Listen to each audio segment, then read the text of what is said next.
Ошого барган депутатты ким тандайт? Баягы эле партиянын жетекчиси тандайт. Ой, сиз эгерде партиянын жетекчиси тандайбы? Аны сиз Жок. мындай. Сен мындай прямой жооп берчи. Прямо жооп берейин, айтыңыз. Мына мен депутаттыкка коем дедим. Кантип коем? Кантип коем? Кой бериңиз, өзүнчө партияга кой бериңиз. Кантип коем? Өзүнчө партия түзөм. Кайсы бир партияга, сенин партияңа барып туруп сенден уруксат сурайм. Сенден барып уруксат сурайм. Анткени партиянын тизмеси тизилет да.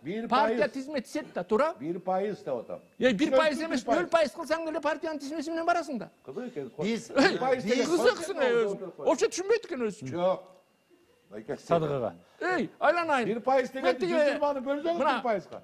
Айла кеткенде жанагы тиги Сооронбаева деген кыска деле барам да менчи. Мени айланайын депутаттар тизмесине кошпой деп. Көнүп калгансыңар, ошол нерсе чыкпай атат башыңызданчы. Азыр дагы могу нерсе болуп атат. Биздечи баягы анан өзүнчө жеке барып уруксат жок да, сен парламенттисиң деди. Кийин сиз дагы чыгылып атасыз. Биз азыр бул жерде сиз курултайчысыз. системаны эмес,